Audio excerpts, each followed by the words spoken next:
Hi, my name is Leafia Badani, and this is my interactive advanced concept presentation number 1 for Chem 2, and I will be doing the gummy bear experiment. So the setup for this experiment is having tap water and creating some salt water, and I have a couple gummy bears in here. And I also have a normal gummy bear that I didn't do anything to. And those gummy bears in the 2 solutions were soaking for 10 hours. So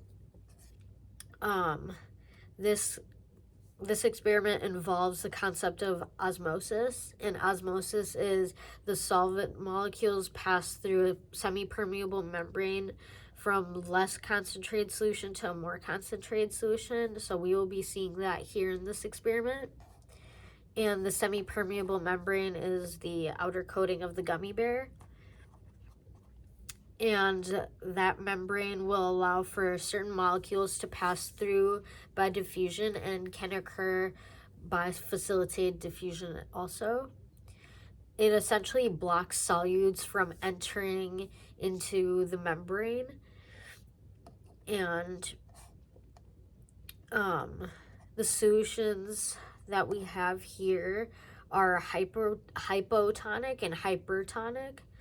So the hypotonic solution is the tap water, and what that will do is it will have a lower concentration of solutes than the other solution, and the decrease in solute concentration causes movement inside the cell, which ends up swelling or bursting. So how I would remember this is hypothermia, where the body temperature is abnormally low. It typically happens in very cold temperatures. So that's how I remember hypotonic versus hypertonic. And hypertonic, which is a saltwater solution, that will have a higher concentration of solutes, and the increase of solute causes movement outside of the cell and it will shrink.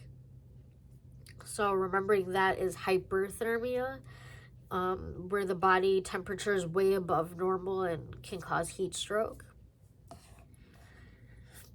And isotonic solution, that will occur with the tap water. So we will be seeing that because it goes from a lower concentration trying to equal out, and it will turn into an isotonic solution. So that is isotonic solution is equal concentrations of impermeable solutes on both sides of the membrane. So it's the same outside and the same inside the cell. It's normal and the cell won't swell or shrink.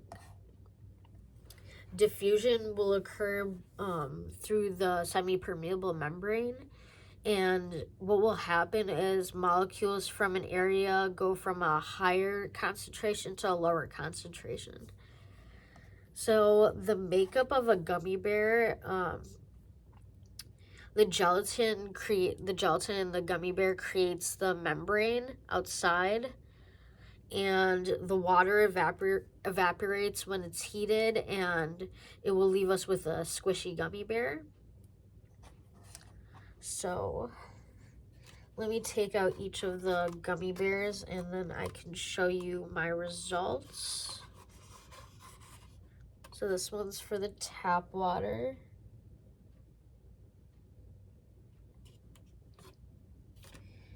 And this one's for the salt water.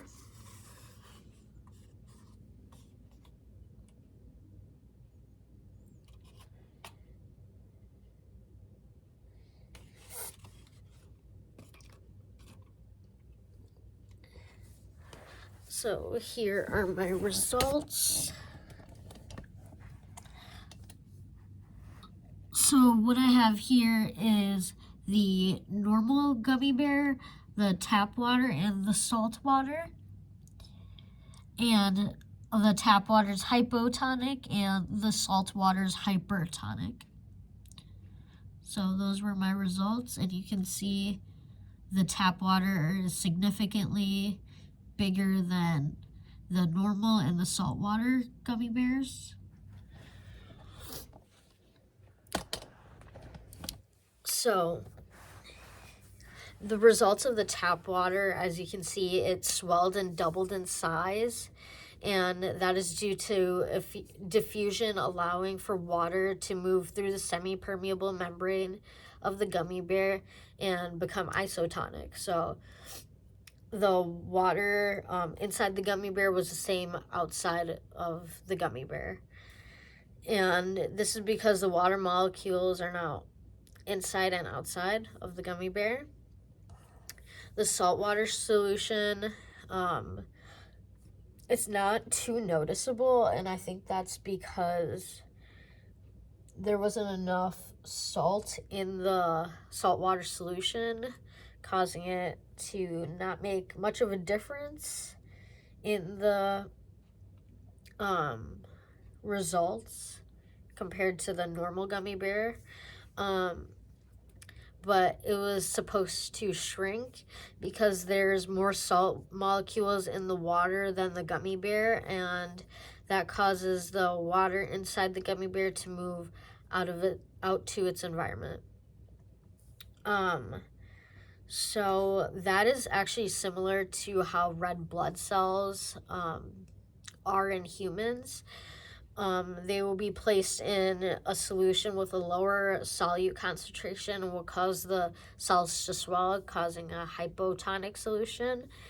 And for red blood cells in higher concentration solution, the water will flow out of the cell and cause it to shrivel up, causing a hypertonic solution. So some errors that I had in my experiment was not adding enough salt to the saltwater solution, which most likely caused the gummy bear to not shrink and not become smaller. And also water molecules, some of the water molecules probably passed through the semi-permeable membrane into the gummy bear.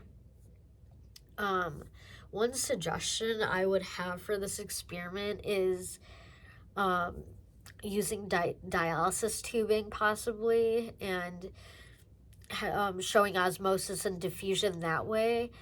I remember doing that in anatomy and physiology. I remember doing that in the lab, and that would probably be a great way to see it actually pass through the semi-permeable membrane. So that's all I have for this experiment, and thank you.